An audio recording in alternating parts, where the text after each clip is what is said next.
So in this video, I'm hoping to shatter all of your self-limiting beliefs about your awkwardness or what you perceive as your awkward behavior. And again, hopefully convince you that you're being incredibly unkind to yourself, almost unfair in the way that you treat yourself when it comes to this awkwardness. So the thing that I learned through a decade's worth of pain, believing that there was something wrong with me, not just that I'm an awkward person, that there's something fundamentally different about how I communicate versus other people. It's impossible for me to relax in social situations compared to other people. The thing I learned through all those years of beating myself up was there's one mindset, one belief that separates nearly every awkward person from a non-awkward person. And that just comes down to the belief that they are awkward. And this is going to sound like a gross oversimplification of what is quite a complex problem. But hear me out. The main difference between someone who is awkward and someone who is not awkward is the person who is awkward self-identifies that way. They believe they are awkward, and they don't just believe it, they recite it to themselves like a mantra nearly every day, multiple times a day, hundreds of times a day. They're telling themselves that. So I guess growing up, this was me. I always identified as an awkward person. I was very socially anxious in general, and I'd carry a lot of fear into conversations. Like, social situations were never particularly enjoyable for me. I'd always just feel stressed out and physically tense and uncomfortable. And maybe I could carry a conversation fairly well for like the first minute or two, just get like the basic small talk out of the way. But my biggest problem was just becoming aware of myself, self-conscious. If I made a mistake, maybe messed up my words or stuttered, or I said something weird, I'd suddenly just become aware of myself again. Like, you know, sometimes how you're in a conversation with a friend, you're not really like thinking about what's coming out of your mouth next. But equally, in an awkward moment, you become aware of like, okay, oh, I'm here. Like, this is the situation. And I start repeating that in my head, like, oh, I just did something awkward. Do they think I'm weird right now? Do they think I'm boring? And that would create all this extra anxiety. So I've already got like this one layer of social anxiety, but this is another layer on top of it that's unfolding as we speak. Are they noticing that I'm awkward or I'm a little bit nervous right now? And it would result in things like me not even listening to the other person. Because instead of listening to them, I'm thinking of the next 3 things to say in my head. I'm thinking of the next 3 conversation topics because I'm so afraid of running out of things to say, of there being an awkward silence. So a lot of my problems came down to fear of running into awkwardness. And what people don't understand, which is why I think this is one of the reasons why I think people are incredibly unkind to themselves and shouldn't beat themselves up so much about what they believe to be awkwardness. A lot of this is just, it sounds a bit cliche, but this is just trauma that we've carried from the past. The majority of awkward behavior comes usually from childhood or our teenage years, feeling unsafe to like express ourselves as we actually are. Feeling like there's like some kind of negative consequence if we make a mistake. Like, in school, I definitely got bullied quite a lot. Not just by like certain individuals, but sometimes it would be like the whole class humiliating me. Like, let's say I put my hand up in class and I make a mistake. Instead of everything just being fine, like, oh yeah, I made a mistake, the entire class laughs at me. And like just like points and shouts and all of these things. That's the kind of thing that reinforces this idea of like, I can't make a mistake, or there's some kind of negative consequence to making a mistake. And that's the kind of thing that leads to awkwardness. Because when these kind of things happen, when these like negative experiences that arise from like rejection or humiliation, we learn very early on that like that feels terrible. And our nervous system, which is the thing responsible for keeping us safe from like any kind of danger, not just physical danger, but emotional danger, it starts to store up these emotions as memories. And it decides that I'm gonna do whatever I can not to feel like this again, because this was so traumatic, this felt so bad. So what that comes out as is, I need to be careful in social situations, not to make a mistake, because then otherwise people are going to hurt me. So that's literally where the majority of awkwardness comes. It comes from like believing that social situations mean danger. It means humiliation, means rejection. But that in itself is what leads to the majority of like what we see as awkwardness. So the reason you're being unfair to yourself is what you think is awkward right now. Let's say like making a mistake, stuttering, forgetting your words, not knowing what to say next. That is not you being awkward. That's not you. That's not your personality. This is you in fight or flight mode. This is your body detecting some kind of danger in its environment, in your environment. Like I'm at risk right now. Heart is pounding through your chest, tense and stiff. That's you reacting to what you believe to be danger because of what happened to you in the past. And that actually, when you're in like fight or flight, that reroutes everything that you would use in a conversation. Your humor, your creativity, your ability to think of what to say next. All of these things get pushed out of your brain because right now your brain's only focused on keeping you alive in like what it deems to be like a dangerous situation. So this is the first thing I want you to understand. Everything that you believe to be like awkward behavior right now, really that's just you in fight or flight mode.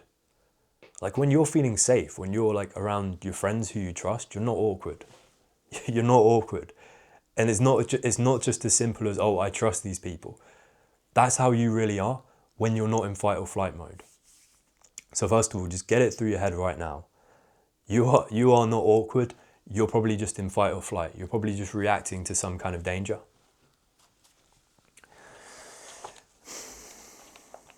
So the second thing I want to talk about is, again, coming back to this belief that all awkward people have in common, that they're awkward, is that they're awkward. So one of the best lessons that I learned is whatever we believe on the inside, our like internal reality, that always ends up becoming our external reality. Whatever we're telling ourselves, like whatever thing that we're reciting in our head, whether we like it or not, that ends up coming across in our external world. So what happens when, going a little bit back to like what I said about a lot of our awkwardness comes from like not feeling safe and experiences from childhood.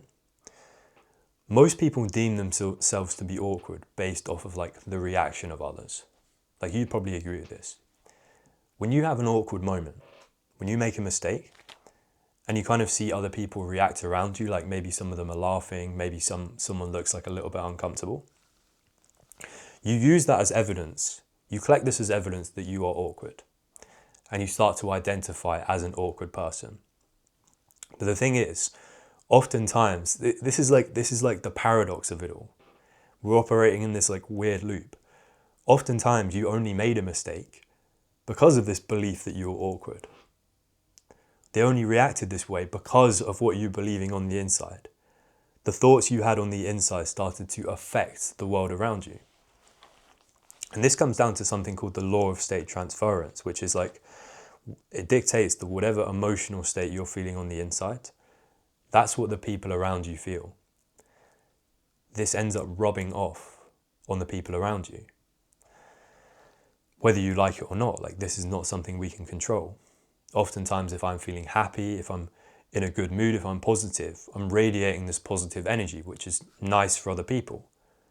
They end up feeling what I'm feeling. But if I'm feeling tense and stiff and uncomfortable, people often end up feeling the same. Now, what is the reason for that? It's not because I have like some kind of telepathic link. It's honestly because what I believe on the inside ends up coming across in my external body language. So I become more tense, I become more serious. My heart's pounding out of my chest, I can't relax, I can't loosen up in this situation. And other people, whether it's a conscious thing or not, whether they consciously notice or they're just like picking up vibes, they can tell we're like a little bit uncomfortable. But all of that comes from this belief in the first place that we're awkward. Like you see like the cycle of it. A lot of it comes down to just believing that we are awkward. But the thing is, I get that it's not as simple as telling ourselves like, oh, just don't be awkward or don't believe we're awkward. Because if we have years worth of evidence that we are awkward, it's hard to just like, we can't just go like that and start to believe it and start to believe that we're not. But I'm just going to give you like a couple of mindsets which help me kind of convince myself. The first one being that like awkwardness is just one way of looking at a situation. It's like, I've just given you like this whole monologue about how our internal reality affects the external world. Like sometimes people pick up on our vibes. This is true, but there's often been times where I've like considered myself to be like 10 times more awkward on the inside than how I'm coming across on the outside. Like let's say on the inside, I feel like I'm 80% awkward. There have actually been times where, according to other people, like let's say I go up on stage and give a presentation. On the inside, I feel like I'm in bits. I feel really nervous. But then when I go and speak to people after, they said, no, you look fine. Like you looked like a little bit nervous, but like probably nowhere near as much as I was feeling. I think for me, that goes to show that like a lot of what we perceive as awkwardness could just be completely normal for another person. It's like everyone has like these little quirks. A good example of this is I'm being mentored at the moment by a YouTuber. And he's a very thoughtful person, and he likes to like take his time when replying to me on things. So I'll ask him a question, and sometimes this guy will just sit there for like 15 seconds and really think about what he's got to say. And at first when he started doing this, it made me feel a little bit uncomfortable, because for so many years, I just decided that any kind of like break in a conversation was like something to feel uncomfortable about, something to feel uneasy about. Like, I feel like I was kind of projecting how I felt about silence onto him, because I considered silence as awkward and I would try and avoid it at all costs. But I realized like, however I feel about this 10, 15 second gap, whether it was me or him doing it, that has absolutely nothing to do with like how he's feeling about it. So I might be looking at it from the perspective of this is a little bit awkward, this is a little bit weird. For him, it's just completely normal to have like a break in a conversation. And it's things like this that made me realize that like, okay, what I'm considering as awkward, like the impossibly high standards I'm holding myself to, like I can't make a mistake, I have to be really funny and always know what to say. Not only are those things impossibly high standards that no one can meet, it's also just completely normal for many people to just like make mistakes in conversations or pause or like not know exactly what to say in the moment, but it's not life or death. The difference is in how we like perceive the situation. Like if I tell myself it's the end of the world and everyone's going to hate me if I make a mistake, that is going to make me come across as more awkward. But if I make a mistake and just I can be embarrassed. I can be embarrassed about it, but I move on quickly and I say, look, it sounds corny, but everyone makes mistakes. I'm not reinforcing the danger. I'm not telling myself that the world is going to end if I get something wrong. Because it's that kind of attitude that reinforces this belief that we are awkward, and that awkward moments in themselves are like not normal, because they are. Everyone gets awkward from time to time, but it's not something to be afraid of. It's not something to run from. And despite what happened in the past, I'm not going to get hurt or embarrassed. And the other thing that really helped me is this concept called the peak end rule, which basically states that most people disregard like the majority of information about a conversation. So like, let's say I speak to you at a party and it starts off a little bit awkward and we can't exactly figure out like what to say to each other.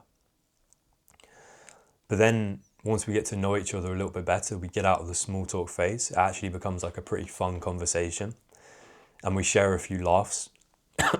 And then at the end we agree that we're going to go and like get coffee or something at the weekend. We're going to hang out a few more times. Oftentimes people forget everything but the peak of the conversation. So when we were laughing and the most fun part of that conversation, or the end of the conversation. So when we said our goodbyes, was it a good or a bad impression? Everything else, our brain kind of just like discards that information. And this has been really helpful to me because I'm someone who takes like a lot of time to settle into conversations. I'm quite introverted. I'm not someone who can just launch into a big group of people and start speaking to everyone. I need time to warm up. Like when I was on like a solo trip not too long ago, and I was staying in this hostel and everyone was eating dinner in the kitchen, and walking in there as a complete stranger, not knowing anyone. That was like really scary for me. But I went down, instead of just speaking to like a whole group, I went and spoke to like one person. I sat down with these like two girls, and I was like really tense and uncomfortable at first, but I began to like settle into the conversation and had a nice chat with these girls. And I thought like in the past I would have beaten myself up for being a little bit awkward at the start. But then I remembered concepts like the peak end rule, which basically dictates that the start of a conversation really isn't what counts. It's actually just like where the conversation ends up. Did it end up being fun? Did you have a good time? And did you leave it on a good note? Did you leave it on like a good impression? So yeah, that's the gist of what I wanted to say. A lot of your awkwardness can just be explained by not feeling safe. And there's also things we can do to mitigate it, like the peak end rule. And also just not being so like final in our judgment of ourselves, being kinder to ourselves. Having like the odd awkward behavior is normal, and that doesn't define you as like an awkward person. So just keep an eye on like your like dialogue, the things you say to yourself, because that's very important. The things that we repeat in our minds, they do have more power than you think. So yeah, I'll see you in the next one. Take care.